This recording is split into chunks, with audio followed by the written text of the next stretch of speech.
Hi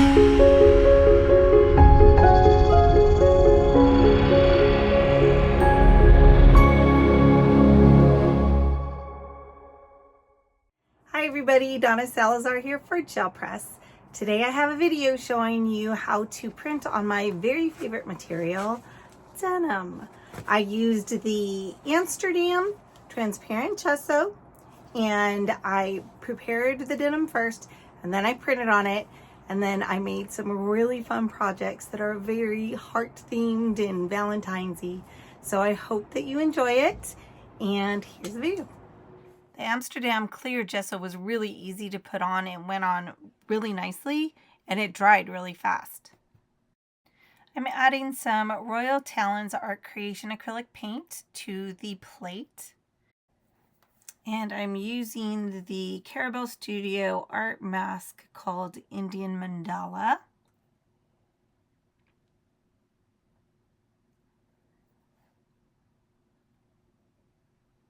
And I'm just trying to get some random texture on there. These are just some little teeny stars. I think I cut that from another stencil years ago.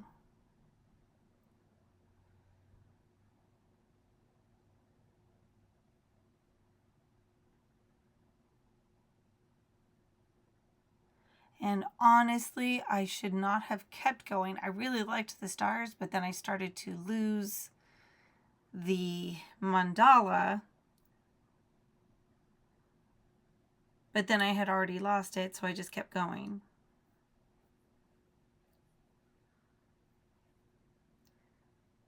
So I pulled the first print knowing it was just going to be kind of the background.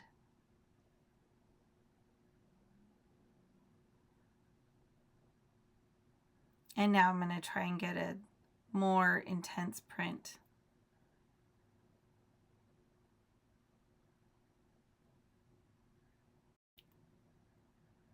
So I'm adding more paint to the plate.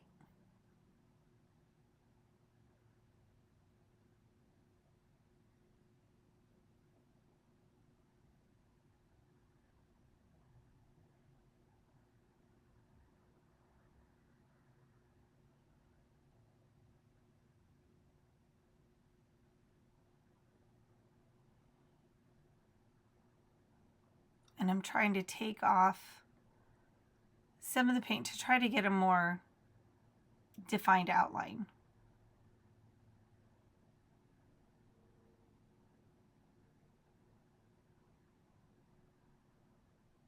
And I'll add that over the first print that I pulled.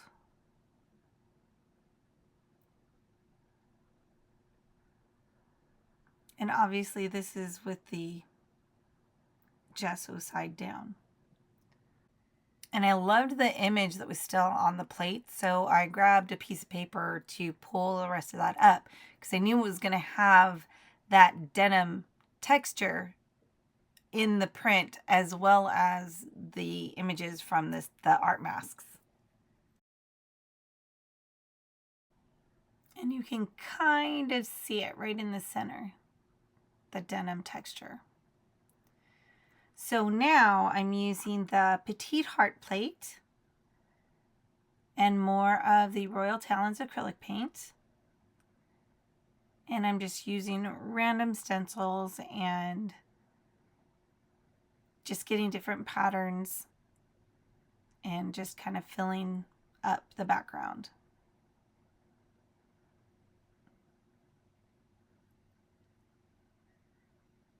I love this paint because it goes very far. I don't have to keep adding a bunch more paint. Now I'm using the little Indian mandala masks. And I also have some Carabelle Studio stamps sitting there to the side that I'll start adding to the denim as well. The names for these three stamps are all in French, but the first two come together in a set, and translated to English, they're dots with dots. And then the second one with the writing is also in French, but translated to English is writing background. and I'm using the Ranger Archival Ink pad. I had these hearts cut out in my stash, and so I just used them to cut some clear film, and then I used the archival ink around the outside edge so that I could see where the edges were when I put it down on top of the denim so I could trace them. Now I'm using this amazing pen from Royal Talens, and I'm going to butcher this name. I think it's called bruynzeel, and it has a fine point on one side and a brush point on the other. And this pen is amazing. It's, as you can see, it's going onto a painted surface with no problem. And no matter what I put it on, it was working amazingly. Then I cut each of the designs out, and then I put them on top of another piece of denim, used the same pen and outlined those, and then I cut all of those out. Then I put the two sides together and I sewed them on my sewing machine using some black thread. And here are some more supplies.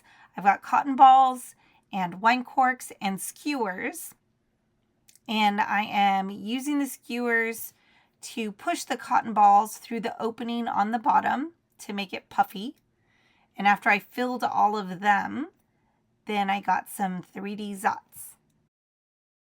So I put one on the end of the skewer and I put it inside of the heart, and then I kind of squeezed it together to keep it in place.